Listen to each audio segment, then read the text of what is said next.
మేడిగడ్డ బ్యారేజ్పై కొన్ని మీడియా సంస్థలు అత్యుత్సాహంతో అసత్యాలను ప్రచారం చేస్తున్నాయి.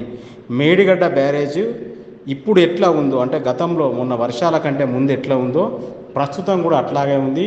7వ బ్లాక్లోని 20వ నెంబర్ పియర్, 21వ నెంబర్ పియర్లో కూడా చాలా సురక్షితంగా ఉన్నాయి. ఎక్కడ ఏమీ డ్యామేజ్లు కాలేదు.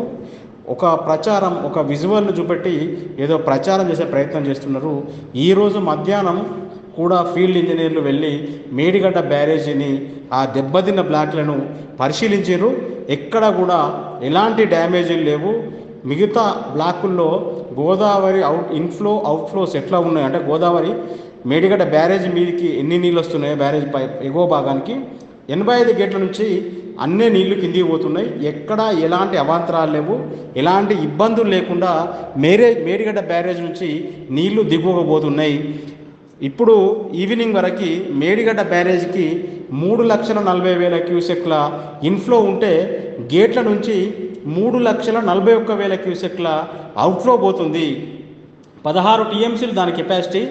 16 టీఎంసీలకు గాను అంటే ఫ్లో అయ్యే వాటర్ని క్యాలిక్యులేట్ చేసినప్పుడు ఒక 2.04 టీఎంసీలు నీళ్లు దాంట్లో నిల్వ ఉన్నాయని ఫీల్డ్ ఇంజనీర్లు ఈరోజు సాయంత్రం ఇరిగేషన్ హెడ్ క్వార్టర్స్కి సమాచారం ఇచ్చారు. ఇరిగేషన్ హెడ్ క్వార్టర్స్కి వచ్చిన సమాచారం ప్రకారం అయితే మేడిగడ్డ బ్యారేజ్లో ఎలాంటి డ్యామేజీలు లేవు.